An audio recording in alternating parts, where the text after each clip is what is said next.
welcome to the Gravity Indie Games debut showcase at PAX-West. I'm catssidy, a Twitch streamer and content creator from New Zealand. I'm obsessed with cats, makeup, all things horror, and of course, gaming. That's why it's my pleasure to introduce the new indie game label from Gravity Games Arise, Gravity Indie Games. Gravity Game Arise is the Tokyo branch of the Gravity Games Group, best known for the Ragnarok RPG IP, which has produced a ton of amazing MMOs and mobile games. Gravity Indie Games is here to start bringing from all over the world a host of fun and amazing new games from developers and content to players of all ages. For the past year, the label has been working hard and building out a team that embraces their developers, treating each voice equally and openly. Every game deserves their shot and moment in the sun, and while Gravity Indie Games can't publish every game, they give their all to those they do. So join us as we take off and meet developers from the first lineup and get to know them and their games a little better. グリッドフォース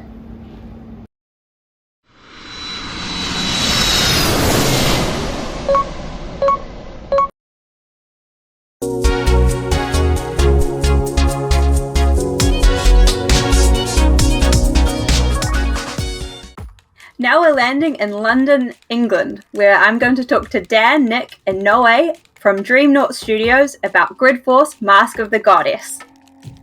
Grid Force is a tactical bullet hell RPG with a large, diverse roster of heroes to recruit and evolve, lightning-fast combat, and a deep story that adapts to your choices.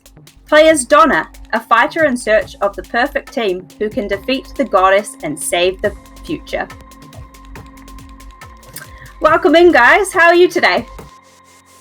You're good. Yeah, You're good. Yeah. Good. Excellent. So we've got Noe, Dan, and Nick. Yeah. Got it right. Perfect. So there are three of you that we're talking to. Can you tell me each of your roles in the team and what each of you do? Yeah, I can start. So I'm Nicola. I'm a producer for Dreamnauts. So basically my role is making sure that everything is planned and we are able to deliver the game on schedule. But other than that, since we are a small team, everyone is quite a lot of other roles. And one of my other roles is making music for the game. All the music made by me, plus many other things, to be honest. You know, working on the game, like my daily task. The story that I mentioned, all the dialogues were input in the game by me, by colleagues. Well, the pacing, so how the story flows in the game, they are basic. Like it's something that we tweak every day. I'm doing that. A small team, so a lot of. Yeah. The story, the comics are really well written as well. So this is what you guys want to talk about, I think. The comics in the game are absolutely beautiful. Can you tell me why you made the decision to add them as a way to tell the story?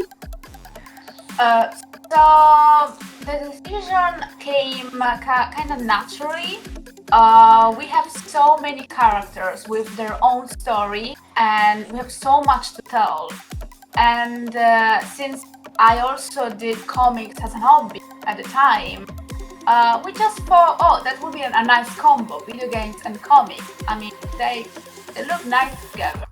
And so yeah, just one day decided that's the good thing to do. We tried, it worked, and we were happy with it.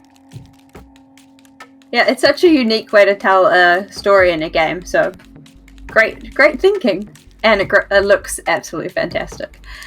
So, No. yeah, very talented. Thank you. What are your favorite characters and why? So, okay, I'm gonna start. My favorite character is called Georgia. You're gonna meet her for the first time pretty far, like almost at the end of the game. Okay.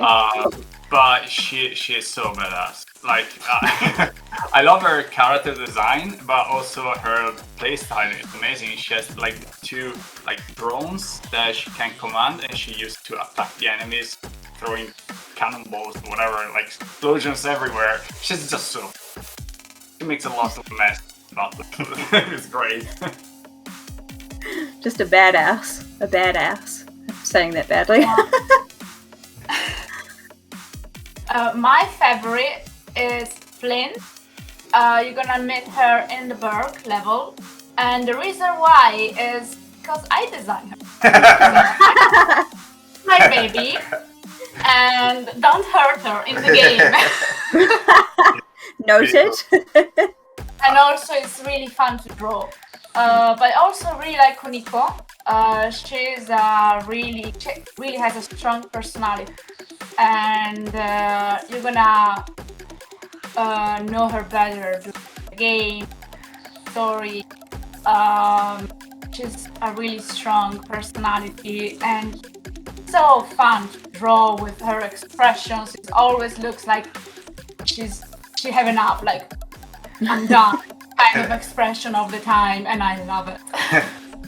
I have problems with because I have a few characters that I really love, and I wrote parts of most of them, so it's really hard for me to get one. I love Pan.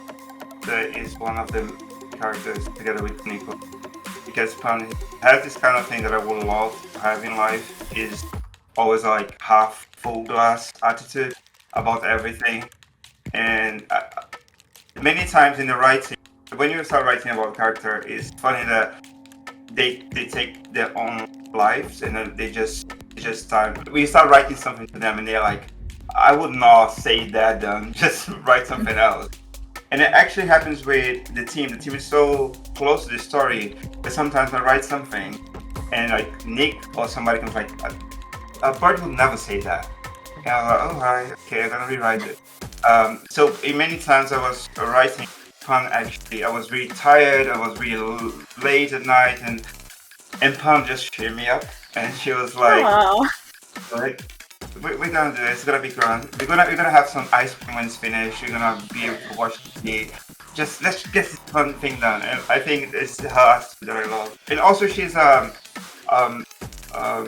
differently able kid, so she's in a wheelchair, but she's a fighter and she uses a lot of compassion. So I really love her. I love it. It seems like all characters have like a pretty good backstory as well, which makes it really special. As you play, you get to know them. Can you tell me more about the RPG, bullet hell, and tactical mechanics of the game?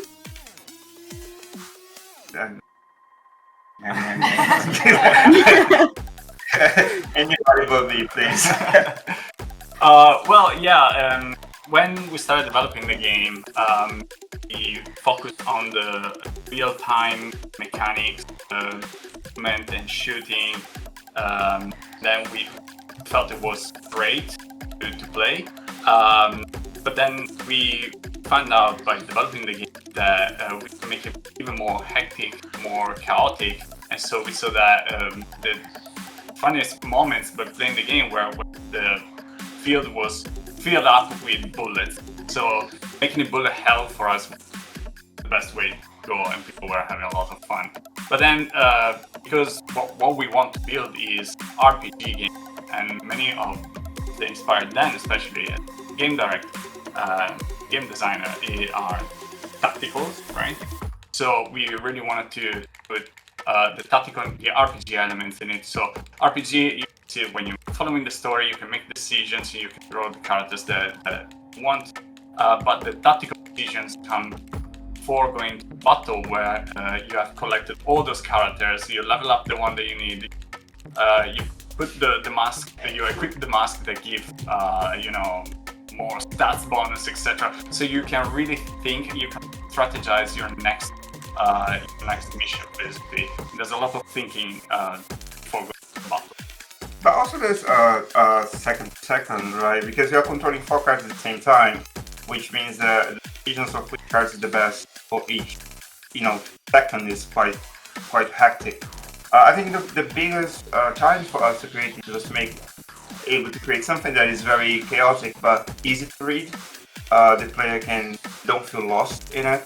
And I think it took probably half of the development to be able to get to the point and say, okay, people know what's going on here, and they're having fun.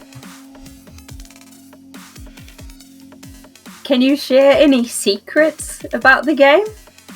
For one, I think we have a very nice kaiju movie trivia in the game. If you know a lot about kaiju, Japanese history, you're gonna get a new character. Ooh, I draw some of my cowork as characters. cool. My female version is fabulous. I love that. I love the click. Can you do it again? Yes. I love that. Well, I can't wait to see it complete, and you guys have a great vibe. I just got to add that in. But it's been lovely talking to you about Grid Force Mask of the Goddess. Thank you, Noe, Dan, and Nick very much for your time, and I hope you have a lovely day. Thank you. Thank you. You too. See ya. See ya. Bye bye. キャラが多くて迷っちゃう。グリッドフォース。次はネクロボーイ。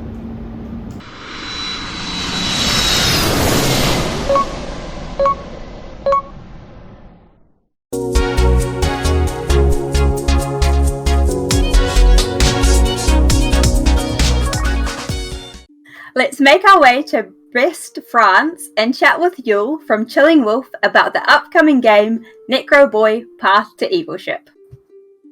Necroboy Path to Evilship is a puzzle game telling the story of a young necromancer who aims to become the greatest lord of evil. By using his dark powers, he can bring his necro minions back to life so they obey his orders and help him conquer the crypt of his infamous hero, Necroman. So welcome in, Yule. How are you today? I'm doing fine. Glad to speak with you. Yeah, very exciting. So I actually had the chance to play Necroboy on my stream, and I had so much fun playing the demo. I just wanted to hear about. Hear about the story. Tell me about it. I started with the base idea of this kid with necromantic powers who wanted to become a lot of evil. Some kids want to become astronaut or princesses, and he wants to be a tyrant. That's his choice. Why not? However, I wanted him to have a reason for having this unusual goal. And I wanted for him to be more than just a megalomaniac, theatrical, aspiring villain, you know? So, I won't spoil anything here, but you will all see how the story unfolds when you play the game. But what I think transpires pretty quickly is that his goal was born from the rejection he suffered because of his power and the fear it could cause around him. And in the end, he's just a kid. So, yeah.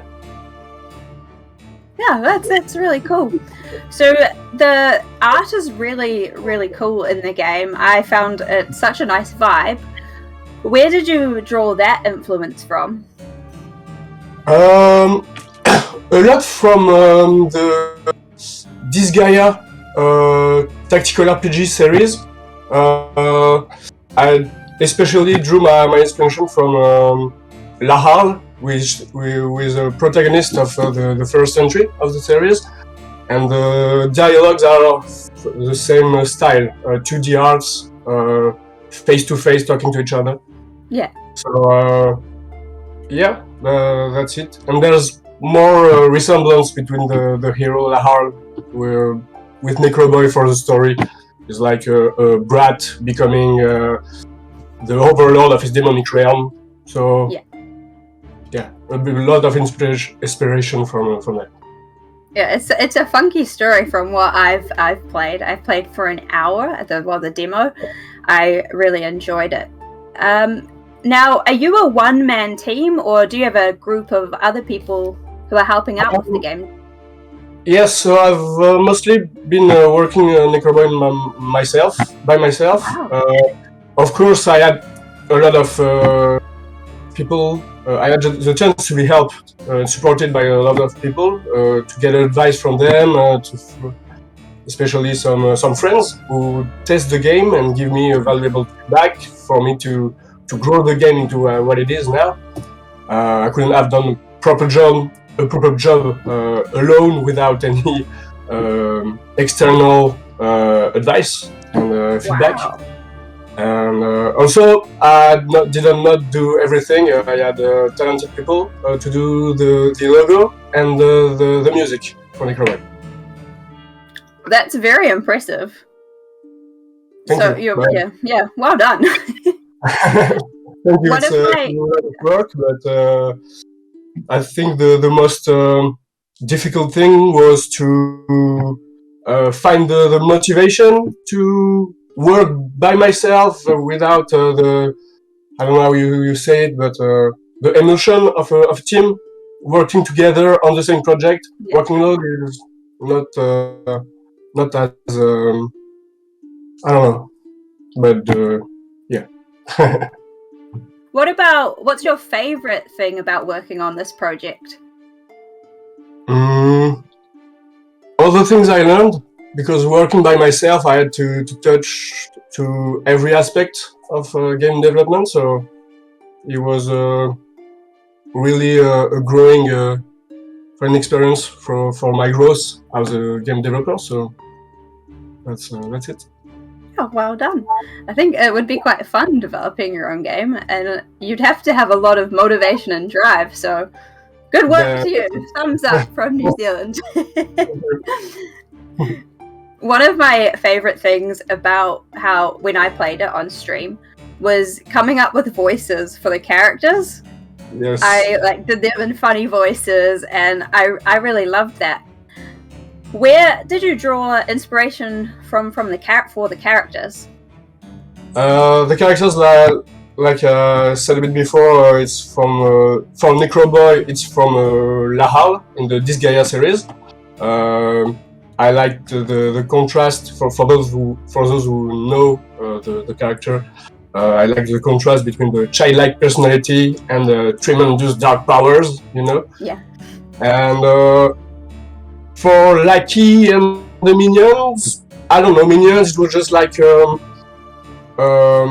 little spirits. Just I like them with a bit of blue fire, spirits floating around. And Lucky was more like a zombie stitched up kind of character. I don't really know where it came from. Just a ball of flesh with the green and the purple color, so it's just weird. Yeah.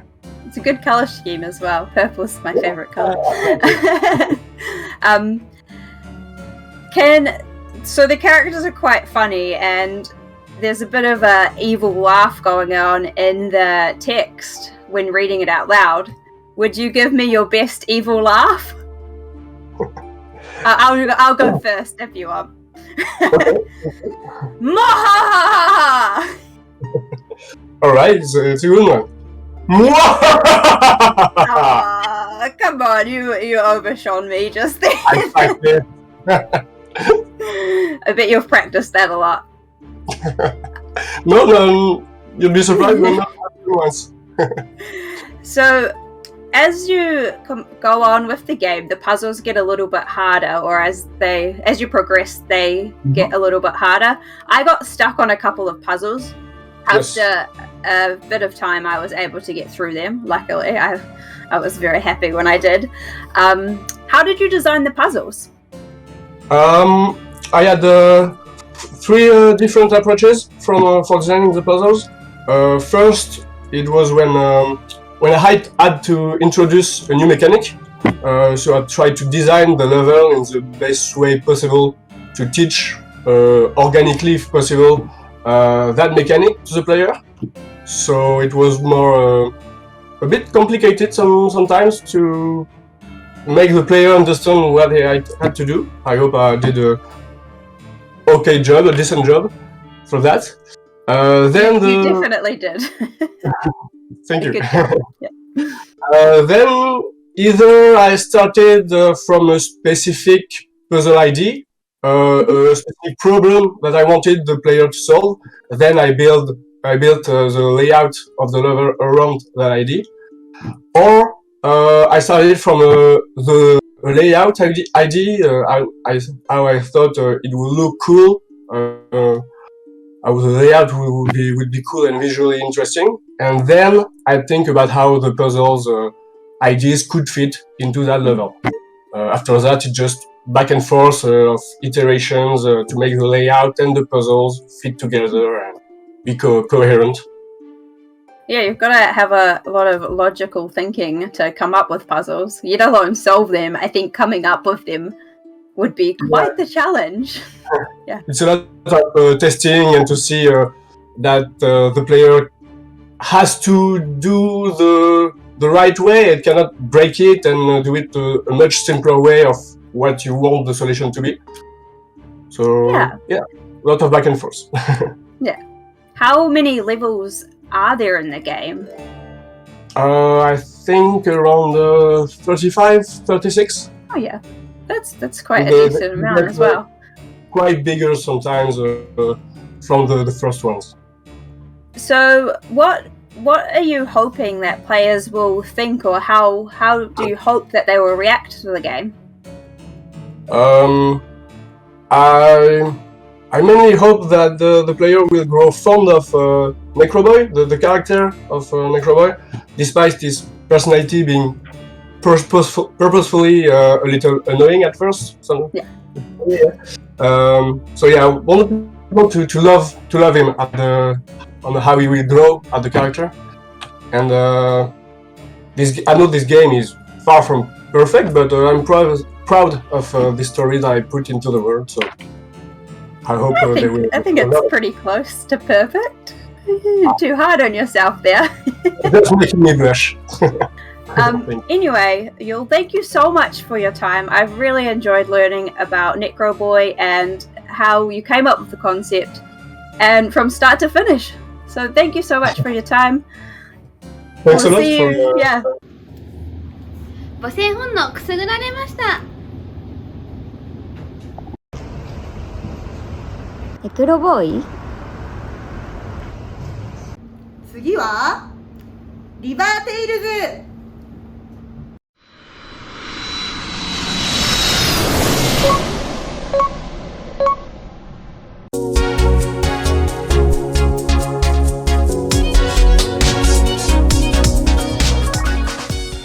Now we're off to Catania, Italy, where we're going to chat to Francesco and Gabriella from Chillin Studio about River Tales Stronger Together. River Tales Stronger Together is an adorable 3D co-op adventure platformer with a colourful cartoon aesthetic. One teammate will play as a cat and the other as a fish. They must work together to defeat end-of-level bosses and solve puzzles across a vast range of natural world environments. Welcome in, Francesco and Gabriella. How are you? Thank you, catssidy. All good here. Thank you. What about you? I'm absolutely fantastic. What about you, Gabriella? Hi, catssidy. I'm fine. I'm doing good. Thank you for inviting us here. We are really pleased to talk to you about our games. So River Tales Stronger Together seems like a really, really cute game. How did you come up with the game concept? Basically, what we wanted to do, like when we were brainstorming to find the game idea, we have realized that we have played a lot of co-op games, and we were craving for a co-op game, and it was our first game, and we said, okay, let's make something we would love to play in one of our nights, because of course, like Gabriel and me, we are good friends and we love to spend evening together. So we basically are doing a game we would love to play. So a platformer which is a co-op also. So that's how the game, the idea came up at first, and then it's something that like we do since we are 7 years old. So that's how the idea. Where did the inspiration for the game come from?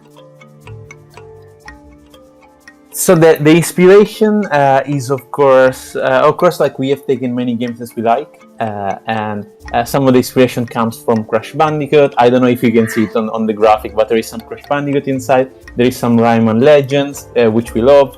Also, there is a bit of Donkey Kong, a bit of Little Big Planet. So we have taken like from games that we absolutely love, and we are trying to infuse our favorite things of those games into our game. Hopefully we can do a good blend of things that we love. Gabriella, I have to ask, why a cat and a fish? I mean, this is kind of a long story because when Francesco and I started this game dev journey, we didn't know nothing about how a game is made.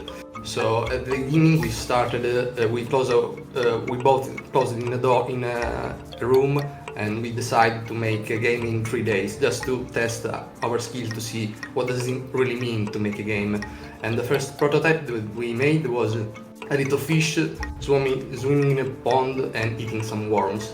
And then after this prototype was set and we said, okay, this is what making a game means, we decided to go for a co-op game, and we just add the cat to the fish in order to make a couple that is like a twist, and both they are enemies. Cat usually eat fish, but we want to play with these dynamics, and so this is how this couple came up in our mind.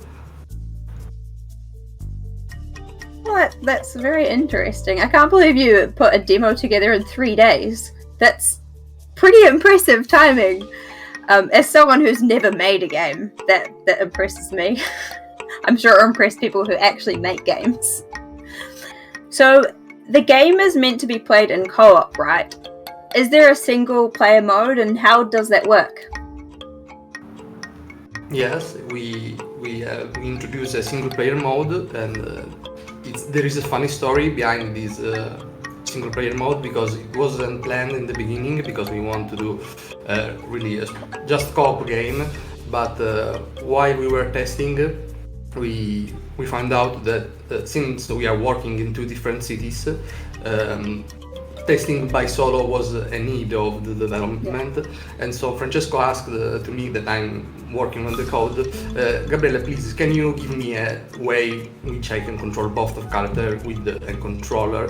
And so came up the single player version that we found really entertainment and enjoyable, also because it was a different way to play the game. So just give an extra experience with the same product and expand the playability, and also you can also play this game by yourself. When you are just alone in the home, you can play. So, what type of players did you make River Tales for? Our main target is young couples, because like we have right now we have a lot of friends which are young couples, and they all play, so they crave for co-op games like this. So this is our main target, but also kids with their parents. We have been to a couple of festivals, and we have made the demo available to be tried, and we have seen that many times when we had a dad with the kid or the mother with the kid, they used to play together, and that was one of our main targets. Also, the single players is even for hardcore gamer that wanna make a good speed run, because the single player experience is perfect for hardcore who want to speed run and collect everything. So those are like our 3 targets of audience that we have in mind. That's quite cool. 2 different ways to play. You could take it more chill, play with your partner, or take it on board and play solo and try and be a speedrunner. Will there be an online multiplayer feature? This is a tricky question, because many people have asked for it. Like when we started, we thought, okay, this is gonna be couch. You need a couch and you need to sit like next to the other person. Many people, much more than we thought, asked for us, like for an online feature. I would like to play offline. So it's very hard to tell right now. It's something we think from time to time, because of course if more people will play it, like it's something that we will consider. At the moment, to be 100% honest, we are not developing it. But who knows? Like, if we realize that it's something major that people really want, like that's something that we will consider for sure. So, without giving anything away in the game, what is your favorite part of the game so far? So, each one of you, let me know. Who's first? Yeah. Okay, I start. I have to say, boss battles is what I like the most because they are pushing your limits. I mean, everything that you've learned in the previous level before the boss are condensed in a small arena where you have to be really coordinate with your partner. You have to be, push you to the limit to battle, and so it's really a challenge, and I like this kind of fight in the game. Yeah, catssidy. My favorite part of the game is I don't want to give too many spoilers, but there is a part in which there is a jellyfish. You meet a huge jellyfish in a dark cave, and it's you and your pal. You are basically like walking, and the fish is swimming, of course, in the darkness till you meet a huge sad jellyfish, and at that moment you don't know what to do, and at some point like you realize that you need to help her. She's a mother, and she has got lot of little jellyfish like lost around the level, and you need to cooperate to collect all of them. And it's very cute because I find it very cute because you have all these very small jellyfish that are following you with a smile on their face, and yeah, I think that part is quite nice to play. It's something. It's a little sweet touch. So it's one of my favorite parts so far. Yeah, the characters are so cute. I love them. Watching, yeah, I think it's very cute, and I am very keen to play it. Well, thank you too. It's been such a lovely time getting to hear about River Tales and talking to you two. So thank you very much, Francesco and Gabriella. It's been lovely. Thank you so much, catssidy. Thank you. It's been lovely. かわいい。リバーテイルズ。次はアルテリウムシフト。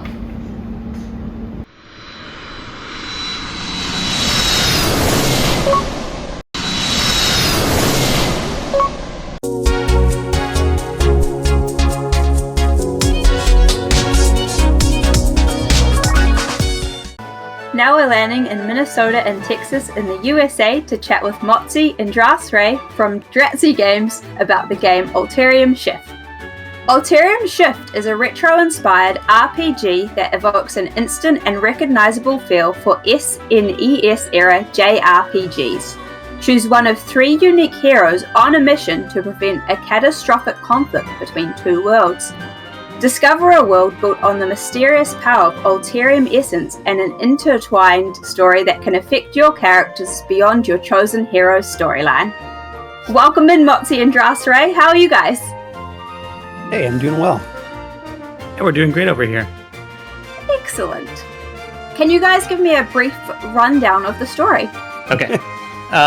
So Alterium Shift, as you said in the beginning, we have 3 different characters that have a journey through an unknown experience that starts with you training with your mentor and ends with a shift into an alternate world.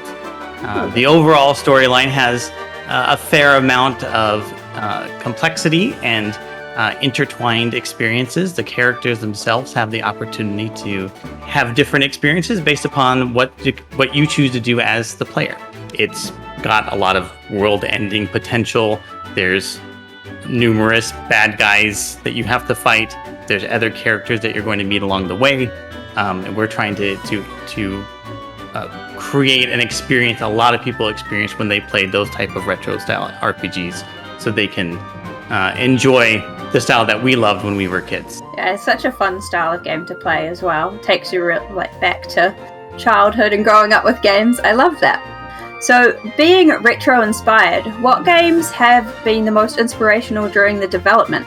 Well, for Motzi, I would say his are definitely the SNES style games like Chrono Trigger and Final Fantasy VI. For me, I like to take inspiration from the PS1 era. I like, Breath of Fire 3 and 4 and the Final Fantasy, 7 through 9. Those games I get a lot of inspiration from. I loved the PlayStation 1. That was my first ever console. Such great games on that. Can you tell me about your 3 main characters? Yes. So we have 3 main characters. There's Atlas, Pyra, and Sage. Atlas is the youngest of the group. He's the what you would consider the common trope of your classic RPGs, a young boy, just maybe 18, going on an adventure, a little unsure of himself, but then, he's going to grow as the game goes. He is an archer or a ranger style, so we didn't go with any of the main, sword, hack and slash type of characters.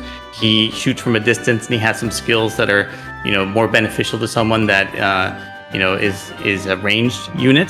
Pyra is what we would consider your tank or your melee fighter.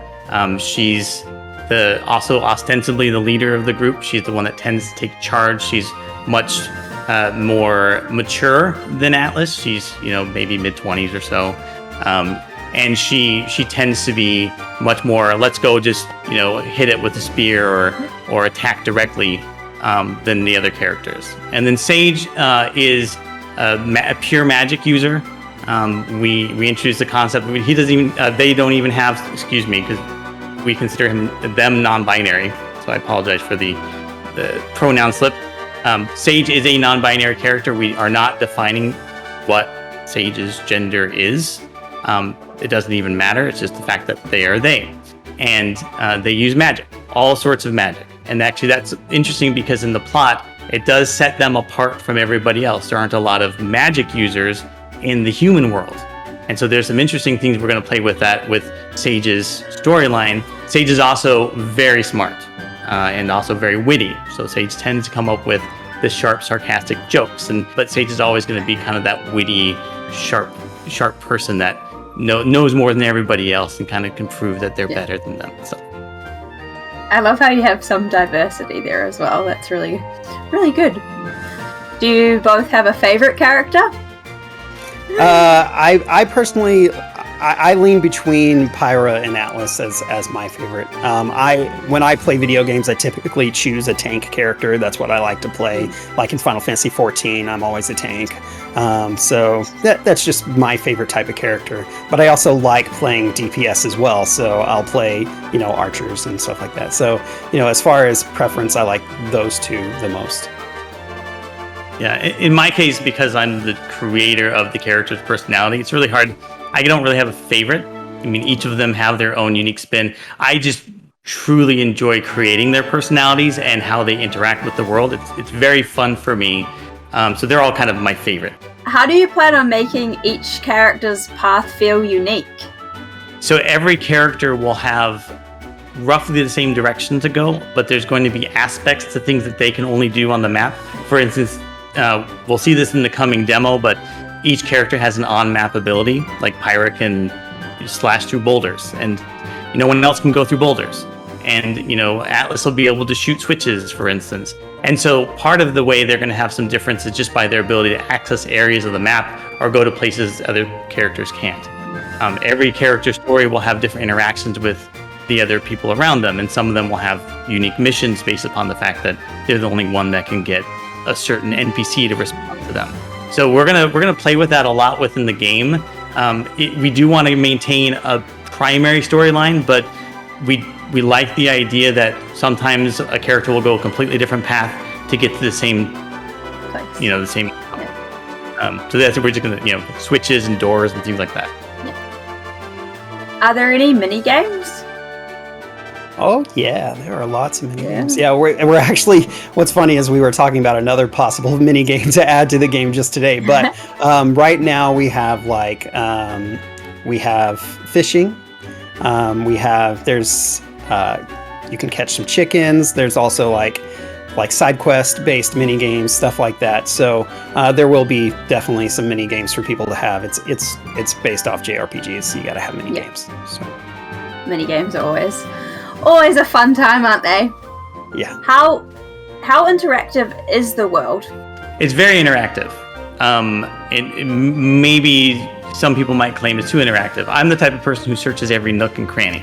And so when I'm making the game, I want to make sure that players are rewarded for investigating, and not like huge rewards. They don't get major, gold or anything, but little things. And one of the things I hope people do when they find out is that most of the things you interact with will have more than one response when you talk to it.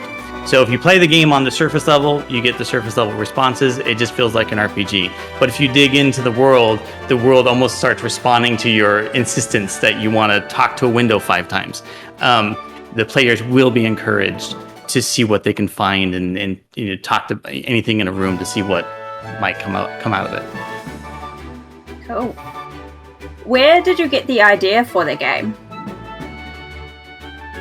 Oh, well, I guess that would be from my I did a prototype for this game. Basically, I got some assets together.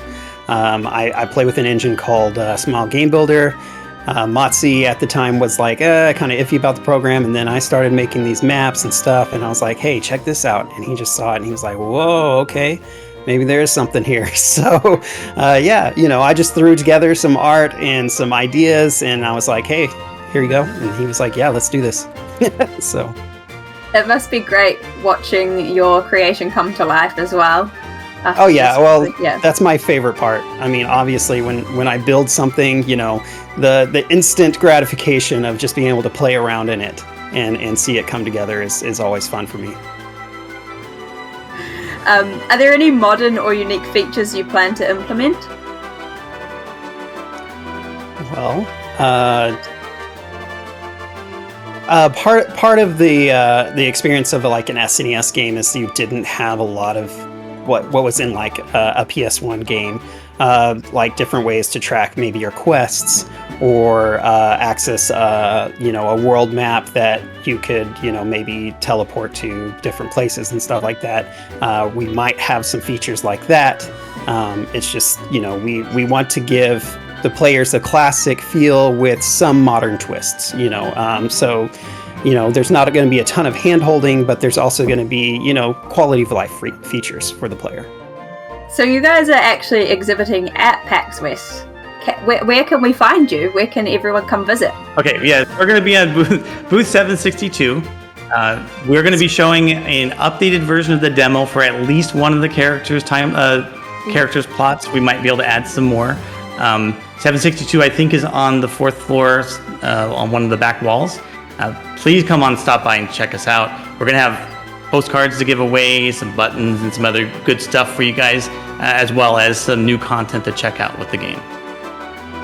Amazing! I can't wait to play Alterium Shift. It's been so lovely talking to you, Drattzy and Matsi, and I wish you all the best at PAX. Have a great time.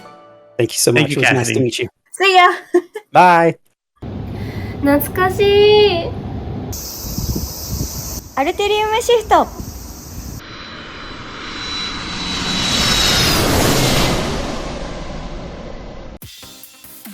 That wraps up our journey to meet this incredible starting lineup of cool games that are going to be coming to you very soon. But Gravity Indies Chief Michael wants you to know that this is just the beginning. There is a whole bunch of new games that have yet to be announced that will sure get your gears grinding. So make sure to be on the lookout for new announcements from Gravity Indie Games and expect to see a lot more of the team and games at PAX and events everywhere. The team can't wait to meet you all. Make sure you check out all the links and socials for Gravity Indies, the devs, and of course check out the games. There is so much fun to be had and you don't want to miss out. Make sure you check the demo's wish list and keep in touch. Once again, my name is catssidy and you can find me here. Both Gravity Indie Games and I thank you so much for this time together. We hope you have a great time at PAX, whether you're at the show or watching the stream from wherever you are. Lots of love to you all. Stay safe, stay healthy, stay true to yourself, and keep on gaming. いってらっしゃいませ、ご主人様、お嬢様。